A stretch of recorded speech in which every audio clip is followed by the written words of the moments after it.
নমস্কার। পশ্চিমবঙ্গ সরকারের তরফ থেকে ভূমিহীন ক্ষেত মজুরদের জন্য বার্ষিক সহায়তা প্রকল্প নামে একটি প্রকল্প চালু করা হয়েছে। যেখানে দেখা যাচ্ছে আপনার যদি কৃষিজমি নাও থাকে তাহলেও কিন্তু আপনি এই প্রকল্পের সুযোগ সুবিধা গ্রহণ করতে পারবেন। মানে দেখা যাচ্ছিল যাদের কৃষক বন্ধু আছে আরকি, যারা আরকি প্রকৃত কৃষক এবং যাদের নিজস্ব জমি আছে তাদের যেমন কৃষক বন্ধু দেয়া হচ্ছিল, ঠিক একই রকমভাবে যাদের নিজেদের কোনো জমি নেই কিন্তু তারাও হয়তো অন্য কারোর জমিতে চাষ করে, এরকম যারা মানুষ আছে তাদেরকেও কিন্তু বছরে ৪,০০০ টাকা করে দেওয়ার একটা কথা বলা হয়েছে এবং তার এগেনস্টে ফর্ম ফিল আপও শুরু হয়েছে। তবে এই ফর্ম ফিল আপ করার সময় আমাদের কোন কোন শর্ত পালন করতে হবে এগুলো আজকের ভিডিওতে আমরা দেখে নেব। এখানে একটি স্ট্যান্ডার্ড অপারেটিং প্রসিডিওর বা এসওপি প্রকাশ করা হয়েছে, যেখানে কিন্তু সবকিছু বিস্তারিত এখানে আলোচনা করা হয়েছে। এখানে যে এসওপিটা প্রকাশিত হয়েছে সেখানে পরিষ্কার মেনশন করেই দেওয়া আছে প্রত্যেক ক্ষেত মজুরকে ৪,০০০ টাকা করে বার্ষিক সহায়তা প্রদান করা হবে। এই ৪,০০০ টাকা কিন্তু একবারে দেওয়া হবে না।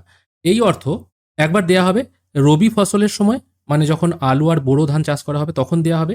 আর একবার দেওয়া হবে খরিফ মরশুমের সময়, তখনও কিন্তু ২,০০০ দেওয়া হবে। তার মানে ২ + ২ ৪,০০০ কিন্তু বছরে দুবার দেবে। এই কৃষক বন্ধু যখন দেওয়া হবে তখনই কিন্তু দেওয়া হবে। এবার অনেকেই বলছেন আমাদের নিজেদের নামে কোনো জমি নেই কিন্তু আমরা অ্যাপ্লাই করে দেবো, তাহলে কি আমরা টাকা পাবো? দেখুন, এখানে নিজেদের নামে জমি না থাকা তারও কিন্তু একটা ব্যাপার আছে। এখানে বলা হয়েছে এই স্কিমটি পশ্চিমবঙ্গের বাসিন্দাদের জন্য, যাদের কোনো কৃষি জমি নেই।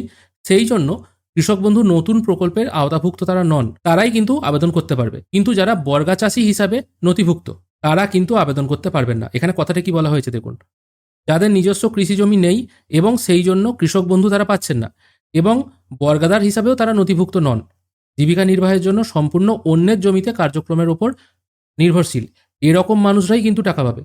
যদি কেউ বর্গাদার হয়ে থাকেন এবং তার নাম যদি বর্গাদার হিসাবে রেকর্ড হয়ে থাকে তাহলে তিনি কিন্তু কোনো রকম এই আর্থিক সুযোগ সুবিধা পাবেন না। এবার এর ভেরিফিকেশন কিভাবে হবে? আপনারা ডকুমেন্টস জমা দিলেন, ডকুমেন্টস জমা দেওয়ার পর ব্লকের সহ কৃষি অধিকর্তা যাচাইকরণ করবেন। তারপর তিনি অ্যাপ্রুভাল দিলে তবেই কিন্তু তালিকাভুক্তির জন্য প্রক্রিয়া চলবে। আর এটা সম্পূর্ণ হচ্ছে অফলাইন পদ্ধতিতে, অনলাইন মোডে কিন্তু এর কোনো কাজ হচ্ছে না। আবেদন করার জন্য কী কী লাগবে? আধার কার্ড লাগবে, এটা আবশ্যিক, এটা দিতেই হবে।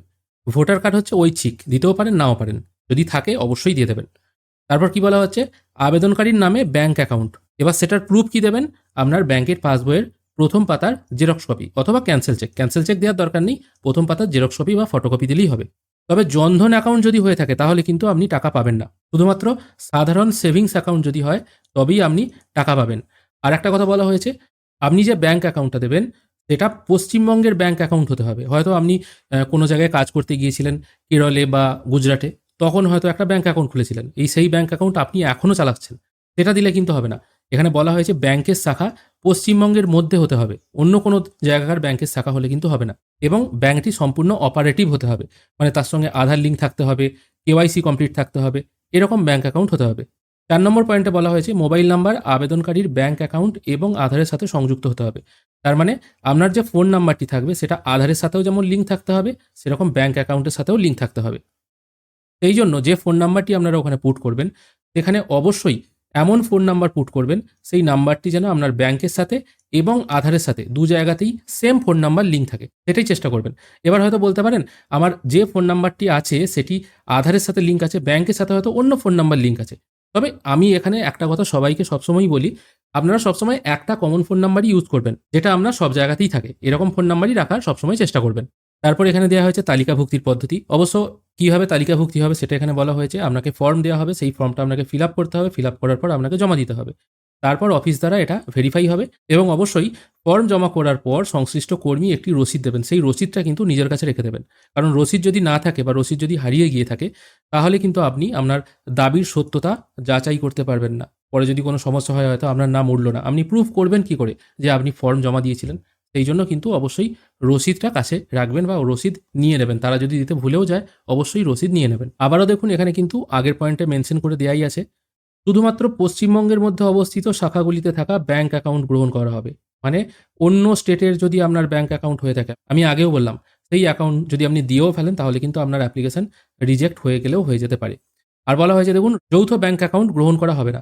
মানে হয়তো জয়েন্ট অ্যাকাউন্ট, হয়তো আপনার নিজের নামে আছে আর হয়তো আপনার বাবার নামে আছে, জয়েন্ট অ্যাকাউন্ট আছে, অথবা স্বামী স্ত্রী দুজনের নামে ব্যাংক অ্যাকাউন্ট আছে, হবে না, ফর্মই হয়তো গ্রহণ করা হবে না।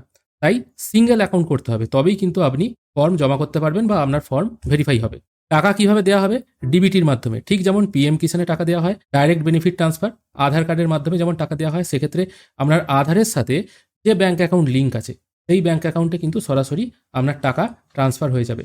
ঠিক যেমন গ্যাসের ভর্তুকির টাকা আসে, ঠিক যেমন পিএম কিষাণের টাকা আসে, একই রকমভাবে এখানেও কিন্তু ডিবিটির মাধ্যমে টাকা দেওয়া হবে। আর আবেদনপত্রের সঙ্গে কি কি দিতে হবে সেটা এখানে বলা হয়েছে। আধার কার্ড দিতে হবে, ভোটার কার্ড দিতে হবে, যদিও ঐচ্ছিক কিন্তু অবশ্যই দিয়ে দেবেন। আপনার ব্যাংকের পাসবই দিতে হবে, এমন পাসবই দেবেন যেটা যেন জনধন অ্যাকাউন্ট না হয়ে থাকে, এখানে বলা হয়েছে। সাধারণ সেভিংস অ্যাকাউন্ট হয়, আধার যেন লিঙ্ক থাকে, অপারেটিভ যেন হয় এবং কেওয়াইসি করা থাকে, সব কিছু যেন অ্যাকাউন্টটা ঠিকঠাক থাকে। আর যেন জয়েন্ট অ্যাকাউন্ট না হয়, জয়েন্ট অ্যাকাউন্ট হলে কিন্তু আপনার ফর্ম রিজেক্ট হয়ে যাবে। আর অবশ্যই আবেদনকারীর ব্যাংক অ্যাকাউন্ট এবং আধারের সঙ্গে যেন মোবাইল নাম্বার লিঙ্ক থাকে, আর একটা পাসপোর্ট সাইজের ছবি দিতে হবে। অবশ্য এই পিডিএফটির লিঙ্ক আমি ডেসক্রিপশনে দিয়ে রাখবো, সেখান থেকে আপনারা ডাউনলোড করে দেখে নিতে পারেন। অবশ্যই এই জিনিসগুলো যারা মেনে চলবেন তারাই কিন্তু এই টাকা পাবেন। এরকম নয় যে সবাই দিয়ে দিলেন, কেউ হয়তো বর্গাদার হিসেবে নথিভুক্ত আছেন তিনিও অ্যাপ্লাই করে দিলেন, তাহলে কিন্তু হবে না। এই ছোট্ট আপডেটটুকুই আপনাদেরকে দেওয়া ছিল। আশা করি আপনাদের ভালো লেগেছে। ভিডিও যদি ভালো লেগে থাকে অবশ্যই একটি লাইক করবেন। ভিডিও দেখার জন্য অসংখ্য ধন্যবাদ। ভালো থাকবেন।